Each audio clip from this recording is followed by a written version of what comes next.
Alright, hey everyone, I'm back. As you can take a look behind me, I'm back at school a couple days early because I wanted to really get in here, get some work done, because I need to get you an update, take a look at some of the things left over from last quarter and move forward. And there's a few things I want to kind of go over with you, especially about the test, because we're going to hand those back on Tuesday. We'll go over them really quickly. But I wanted to actually talk with you about those before then. And then I want to give you some pointers about writing, some of the things I saw in your LEQ. Take a check-in, make sure you're doing that Trackout project, explain where we're going with that and why I assigned it. And we're going to do some reflection really quick. And after that, I'm going to leave you in peace, let you finish out the Trackout project, and we're going to get back into it next week. Alright, so let's go ahead and jump into it. With test 2, alright, so the test you took right before you left for Trackout. The class average is around a 70. In fact, it was a little bit lower. I think it was a 68. I did give you a curve, not a huge one. It was only 4 points, and that's really because that was all I could give you. Because somebody got a 106. So I'm bumping them up to the 110. And everybody else gets bumped up for it. Now, the good thing about that is with the bump, there were 2 people that didn't successfully finish the test, meaning that they had below a 60. But with those 4 points, they bumped up into the 70 plus range. And there were quite a few that were right on the edge of passing, but for some reason didn't.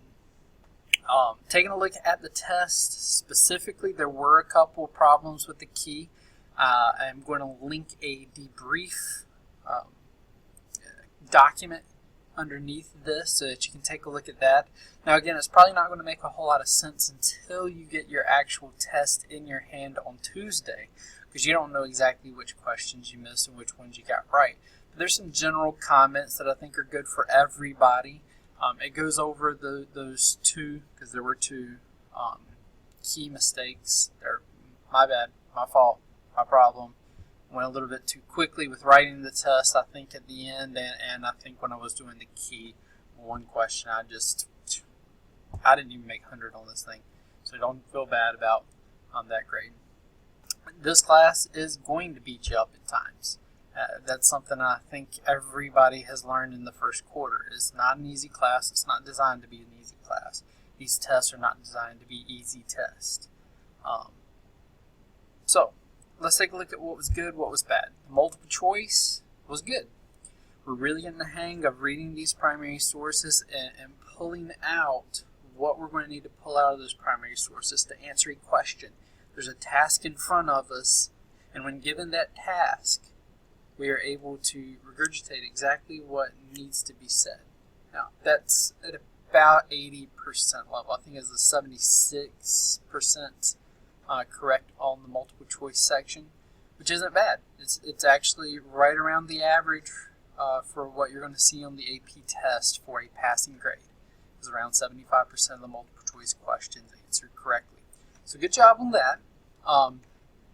The chronological order questions were the lowest part of the test, and they're traditionally the lowest part because they're really the most abstract thing. You have to take these events and you got to put them in order, and you yourself have to look for the linkages between them. So that makes sense. And there have been times, and I just realized that this needs to be like that. But one of the big things that the College Board is looking for is a chronological reasoning skill. What came first and why it came first. These chronological order questions, even though they are tough, are going to help build that. All right, again, going to the gym and working out and not sweating, not putting in that work doesn't actually help you.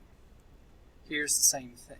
If we don't test ourselves, if we don't push up against a hard goal, we're never really going to build as much as we would have before. All right. So the chronological order questions were the lowest. They're traditionally the lowest. It is a tough skill to master, but we're working on it. We're going to get there. The LEQs, they're supposed to be long. They are supposed to be more than 1 page of writing. I believe there were 4 or 5 responses that I got back that were less than a page long. Now, I'm not exactly sure why.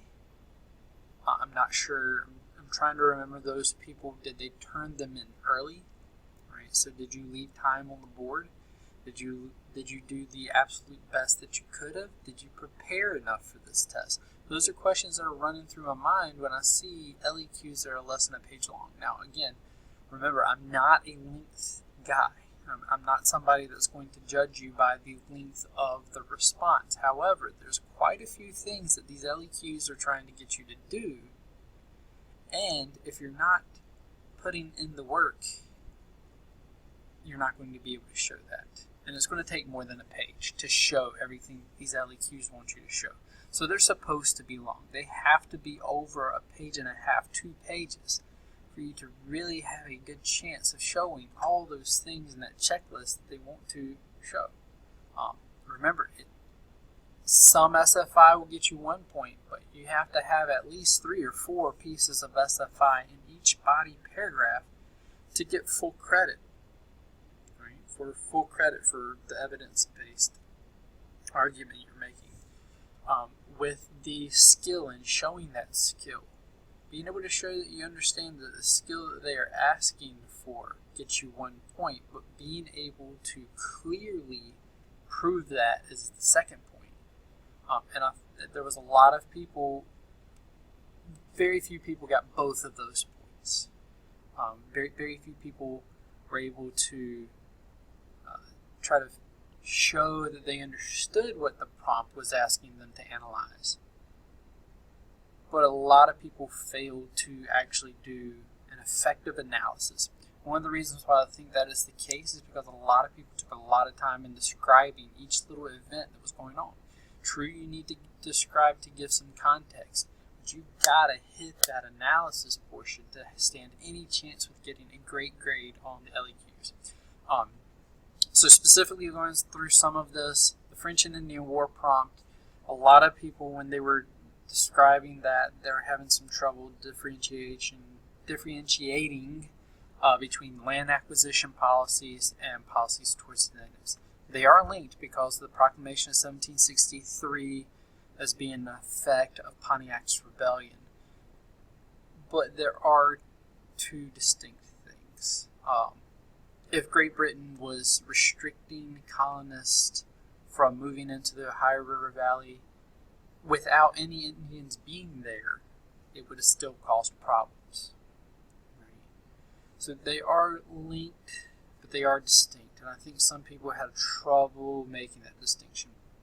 With the American Revolution prompt, which an overwhelming majority of you chose to write on, there were some confusions about separating political, diplomatic, and then diplomatic and military issues as far as helping us win the war. The real confusion is between that political and diplomatic.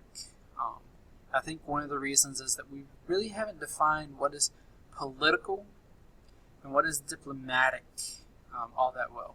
Political is going to be anything inside of this country.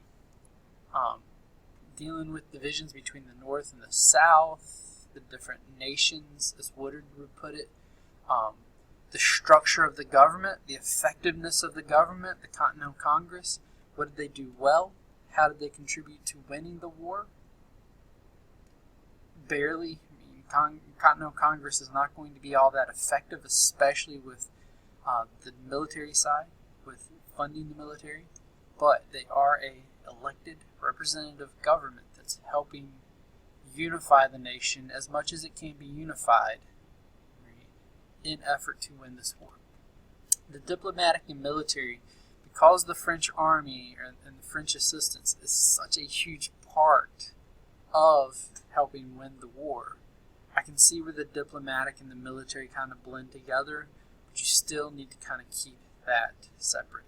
And one of the things I did see on the military is that a lot of people overstated the guerrilla warfare. Outside of Lexington and Concord, and there's elements of guerrilla warfare in Trenton, and there's going to be guerrilla warfare in the South. Majority of the fighting is not going to be American soldiers popping out from behind bushes. That's something that movies kind of overstate, and it's really created this false narrative for us. There's going to be some elements of guerrilla warfare very own when we're fighting the militias, but once the Continental Army is established, that kind of goes out. There are going to be kind of rules of engagement for our soldiers. So that's one thing I kind of want to clear up. All right, writing pointers. So going into the writing really quickly, as I realize this is already 10 minutes in. Was, were, would. This is something that I meant to start taking a look at earlier. I may have mentioned it to you, but I haven't really honed in on it. The second 9 weeks, we're going to start honing in on it. This is called the passive voice. All right, the passive voice is not bad for regular writing. For history, it's just about as bad as writing in the present tense. Because what it's going to do, right, a passively constructed sentence would be the Continental Army, I'm trying to create one that's historically related, but the classic example was the man was eaten by a bear. Perfectly fine sentence, but the emphasis is going to be more on the man than it is on the person doing the acting, or the thing doing the acting, the thing that's actually creating what is happening, which in this case is the bear. So we gotta structure that. It's going to make the sentence shorter. It's going to make the sentence clear. It's going to make the sentence more engaging. The bear ate the man. So the reason why we want to eliminate the passive voice, right, and the reason why I'm circling every was, were, and would. Now, there's some of them I didn't, because the way they were constructed definitely wasn't passive voice. So I was taking a look at that as I went through there as well. But why I'm circling so many was, were, and woulds. One, it makes for boring writing. Let's just be honest, it's making boring writing, which is never good. Two, it's concealing who is doing the acting. There's a lot of times when I looked at your writing, and I could tell, who actually did this thing. All right, you knew that Parliament passed the Stamp Act, but you would say that the Stamp Act was passed. So you're taking Parliament out of the entire thing. There's nobody actually doing the action. It's just happening. It's just descending out of the sky. The Stamp Act is just dropped onto the colonies. You know exactly who did it, so tell me who did it. Right? That's the big thing here. So we've got to be very direct. Politicians love the passive voice because they're trying to conceal some things that they may not want to get out there. All right? Political speech. A lot of people are upset about political speech. This is one of the big things here. Is the passive voice is very clear on what's happening and who's doing it. So that's what we need to use in history, because that is what we're concerned with. So you need to avoid these if possible. You need to avoid the passive voice. And this is something I just found. This is a teaching strategy. It's brand new. I'm not taking credit for it, but it works. So if you're trying to figure out if your sentence is passively constructed, first look for was, were, would. That's your first clue. Now read that sentence and insert by zombies after the verb. So you got to identify the verb and then add in by zombies. So let's say the Constitution was approved.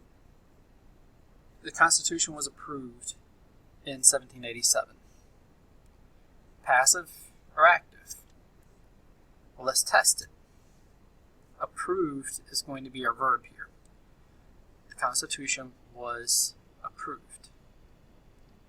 So now we've got to test whether that sentence is passively constructed or active. Insert by zombies after approved. The The Constitution was approved by zombies in 1787. That was historically inaccurate. But it works. This is a correct sentence. So that's passive voice. If you can add by zombies behind or after the verb, and it still makes sense as a sentence. Now let's change this into an active sentence. All right. The founders approved, or the nation. Let's go with the nation. The nation approved or ratified. Let's change that word and make it more definitive. Ratified the Constitution in 1787. All right, so let's go back and identify the verb. Here it's ratified. So the nation ratified the Constitution in 1787. Let's insert in zombies behind ratified. The Constitution, or no, that's the passive version of it. The nation ratified by zombies the Constitution in 1787. That sentence doesn't make sense anymore by adding zombies in there, so now it's actively created. Zombies bad. Eliminate zombies. Don't let them live in your work, okay? Alright, so I probably didn't explain that the best, but we'll work on it next week. Alright, that's one of the things I have on the plans for next week is working passive voice. Alright, weak words. So there's a famous movie, and it's become a meme online, but it talks about why you need to use correct words, very vivid language. And it talks about that the human language was created for one purpose, wooing women, and in that laziness cannot suffice. And with writing, I'm seeing a lot of weak words.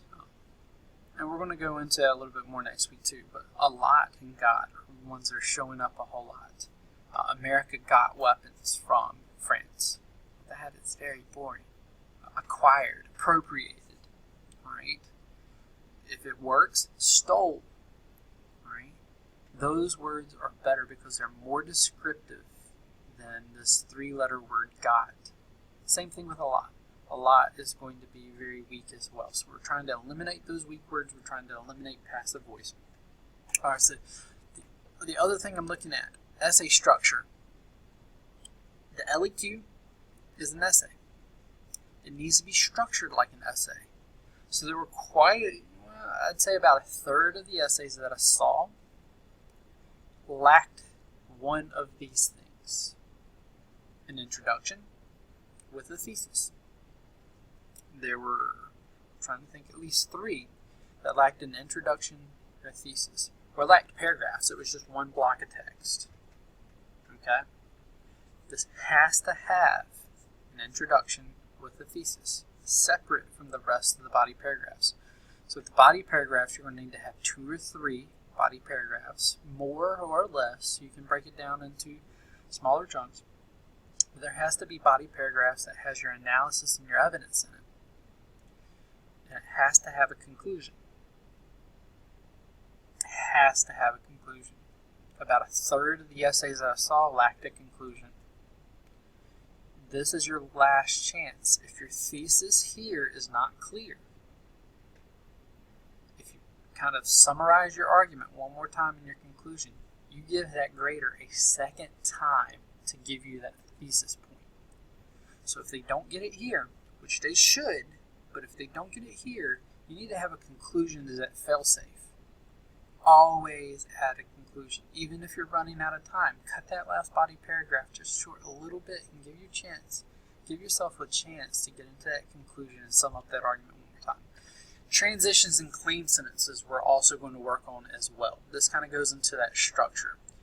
But claim sentences, transitions, I'm going to add a link to a video series down below that deals with the DBQ, but it kind of carries over to the LEQ as well with how you're structuring those claim sentences. Claim sentences are going to be your intro sentences to each body paragraph, kind of a mini thesis. Right? So with the Trackout assignments, what you're doing right now, you need to be reading Chapter 9, taking notes on that. Remember that if you've been having problems with your notes, make sure you follow that new process. The link is in the classroom website. I'll probably link it below this video as well. Taking sides number 7, that's dealing with the Constitution as an economic document. If you've read Chapter 9, there is that kind of debate on who the founders were, who was at the Constitutional Convention, and what are their intents with creating the Constitution. So that's another thing we've got to take a look at. Zen, being very skeptical, he's presenting that kind of opposite side, as you know he always does. We're not new to Zen anymore. He's very out there. He's liberal. He's left-leaning. Well, kind of way left-leaning. But I want to show you that other view. Right? As you're reading, one of the things I want you to take a look at is continuity and change over time. What is changing from the revolutionary time period through the constitutional period? Take a look at how the revolution has changed and impacted different groups of people, and how the Constitution is changing and affecting different groups of people. Especially, let's break this down into two different groups. African Americans, both enslaved and free, women, landless white males. Those are going to be, and natives, Native Americans as well. How are they being impacted by this new nation? Because they're going to be the ones that these things are acting on more so than the upper elite, even though the upper elite are trying to conserve some things. Alright, so take a look at those things, because in that first week you're going to have a DBQ on that. In fact, you're going to have an LEQ on that. In fact, you're going to have an SAQ on that. We're going to build this and take a look at the skills that are required for each one of those question types, and frame it around this same exact kind of idea. Alright? So you got to get really comfortable with that. And reflection time. So, what I want you to do, as this thing has gotten a little bit out of hand as far as the length of this video. Alright, what I want you to do for reflection, this is nothing you have to write down. This is just something I want you to spend 5 or 10 minutes on. Really be honest with yourself. Think back on this first 9 weeks. I want you to think about what worked, what didn't work, right, and what you're going to need to change to have a better second 9 weeks than you had as the first 9 weeks. Do you need to remove yourselves from some situations in class? Do you know you need to pay attention more? Do you know that you need to read? That's something that you haven't been doing. All right, so take a look at what worked, what didn't work, what you need to change. I did this for myself. I'm never going to ask you to do something I'm not willing to do myself. So this past week, after taking a look at the test, taking a look at where we need to go in this second 9 weeks, I kind of did the same thing. All right, so what worked for me, and I think it helped with you, is those causation activities, especially Alphonse the Camel one, and getting us into the revolution. It's clear that we understand the causes. Some of the things were a little bit hazy on. The intolerable acts were not taxes. Were not taxes. Were not taxes. Okay. Saw it 5 or 6 different times. But the causation activity with showing how it's not A to B to C, that it's not linear, I think worked really well. So we're good, which is going to be a good thing moving forward too. And beginning to expose you to the primary sources, AP level primary sources, and especially with the multiple choice questions, worked. Great. All right, we've got that. We've got a good base. We can move on, take a look at some of the more complex things. All right, what didn't? All right, I've got to take y'all through that writing process a bit more than not that I thought I had to, but that I intended to at this point. So we've got to slow down. We've got to go back, strip it down to the basics a bit. Another thing I want to do is I want to really be clear about description versus analysis. They are two different skills. Right? But what I saw in a lot of people's writing is that they're focusing so much on trying to describe every little detail that they weren't giving themselves a chance to make an argument. So we've got to go back. We've got to step back and take a look at that. The other thing is I don't think I've utilized graphic organize well enough for you. So I'm going to step back, and I'm really going to pull those together and try to really hone in on that type of stuff, especially graphic organizers that are going to help with those skills of continuity and change over time, and a few of those other things that I know that they're looking for. All right, so what are we going to change? What am I going to change? One, more of these videos. It could be like this one, just an update every week or so. But I really want to kind of get into some content to save some more time in class to really walk through that writing process, that critical and historical thinking process. So the videos are going to kind of clear up some space. Now, they're only going to work if you watch them. I'll be very honest on that. They're only going to work if you watch them. And they're going to become a requirement for the class. So if you're not watching those, it's just like if you're doing the reading and you're preparing for a quiz. You don't do it, you don't do well. And that's really the carrot and the kind of the lash right there. The other thing I want to change is seating structure. Not sure that seating structure is the best right now. There's only so much we can do since we're packed in here like sardines, being honest. But I'm going to try to break it up. We may go more with pods for a little bit and then break out from there. And we may go in straight rows for a bit, especially if it's going to be one where it's going to be really lecture heavy. So the seating structure is going to change. It's not going to stay as static as it did this first 9 weeks. So you're going to have to kind of advocate for yourself. If you're surrounded by people that you know will distract you, you got to come to me. You got to make sure you advocate for yourself. All right. But we're back at it next week, so I want you to get pumped, get hype. We're back into this. We're going to get into the real meat of this course. Right? The revolution started it. But from here on out, it's really what they're wanting to know about. So the Constitution is going to be key. We're going to be taking a look at this knockdown, drag-out fight to figure out what this country is going to look like going forward. There's going to be fights between the North and the South, the big states, the small states. And one of the things that we've really got to do is we've got to take our time and look at that. Most people in this class haven't had civics yet, and that's going to be a change for me. Is I've got to really go through there and make sure that you're good with how the government is set up, what each of the branches does, because that's really not something that a lot of you have explicit experience on just yet.